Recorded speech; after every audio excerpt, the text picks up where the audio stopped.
Henri, ce soir, vous recevez une star de l'art lyrique que les fidèles téléspectateurs de Prodige connaissent bien et qui est justement très attachée à former de nouveaux talents sur la Côte d'Azur. Exactement. Bonsoir Nathalie, puisque j'accueille Elisabeth Vidal. Elisabeth Vidal, soprano à la carrière internationale. Bonsoir.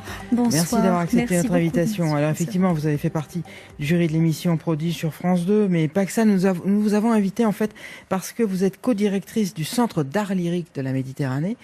Et vous travaillez avec le centre de formation des apprentis de carrosse et il y a une session qui se passe en ce moment. C'est pour ça qu'on vous a invité. Alors première question très simple, est-ce qu'on peut former à l'art lyrique comme on forme à un autre métier? Alors on peut former à l'art lyrique parce que toutes les voix sont potentiellement belles et toutes peuvent se développer. Maintenant, pour avoir un avenir professionnel, il faut quand même avoir des qualités remarquables de timbre, de couleur de voix, de tessiture, c'est-à-dire la longueur du grave à l'aigu, et aussi une personnalité en accord. Et être comédien aussi. Du caractère, ça compte également. Alors les élèves, donc les apprentis, on peut les appeler comme ça, ils se produisent sur scène. C'était le cas à la fin du mois de novembre, à Antea, à Antibes. On va écouter un petit extrait, on en parle après. Écoutez. Voici l'omelette.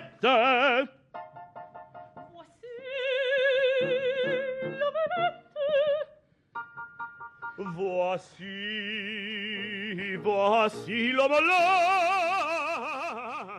Voilà, ça s'appelait Opéra Bouffe, c'était sur les rapports entre musique et art culinaire. Absolument. On a assisté aux répétitions et on vous a vu parler beaucoup aux élèves. Quels conseils vous leur donnez, quels points précis vous leur demandez de travailler?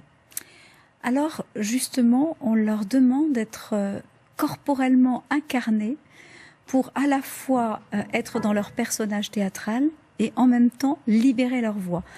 Finalement, le théâtre n'est pas si loin que ça en termes de fonctionnement de l'art lyrique, puisqu'on a besoin d'une projection qui nous vient d'un soutien du diaphragme et de se faire comprendre et en même temps d'avoir une couleur de voix qui permette de toucher les gens. Donc c'est la libération en fait du corps instrument. Et ça prend des années et c'est passionnant parce que c'est aussi la libération de la personne qui passe par la libération de sa voix. Donc, voilà. Alors, il y a pas mal de détails pratiques qu'on se pose et que se posent peut-être ceux qui nous regardent. Ma fille ou mon fils veut faire de l'art lyrique au CFA notamment. Qu'est-ce qu'il faut faire? Il faut présenter un dossier? Comment ça marche? Alors, ça marche par audition qui ont lieu en début de saison. Et on prend à peu près 15 personnes. Là, on a énormément de chance parce que l'État s'est intéressé à notre centre parce qu'il y a eu 90% d'employabilité post-stage précédent. Et donc, on bénéficie d'un dispositif qui fait que sur 6 mois, ces jeunes stagiaires vont être invités une semaine par mois. Et pour eux, c'est gratuit et c'est une formation de haut niveau parce qu'elle est professionnalisante dans le sens justement qu'on a des partenaires comme Antea, comme l'Opéra de Nice. Et le département nous aide aussi beaucoup en mettant des locaux à disposition. Et il y aura bien sûr d'autres formations au cours de l'année 2025. Alors on l'a dit, vous avez été membre du jury de Prodige pendant plusieurs années sur France 2. Je précise que l'émission reprend jeudi d'ailleurs. C'est la 11e saison. Ce sont là aussi de jeunes espoirs. Est-ce que c'est un plaisir de transmettre un savoir? C'est plus qu'un plaisir, c'est une vocation, une raison de vivre et un épanouissement d'avoir pu comprendre soi-même son propre instrument et donner aux autres les paramètres qui le permettent. C'est une joie immense en fait. Et en tant que niçoise, je suis très très heureuse d'être revenue sur mon propre territoire, là où j'ai découvert ma voix et où j'ai fait le lycée musical de Nice grâce à un grand organiste, Pierre Cochereau.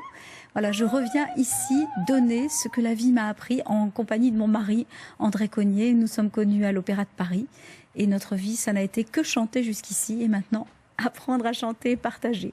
Alors un dernier point, on va élargir un petit peu. Vous êtes né à Nice, vous venez d'en parler. Vous êtes attaché à l'histoire de cette ville, au moment dramatique également qu'on a vécu. On écoute là aussi 10 secondes et je vous fais réagir après.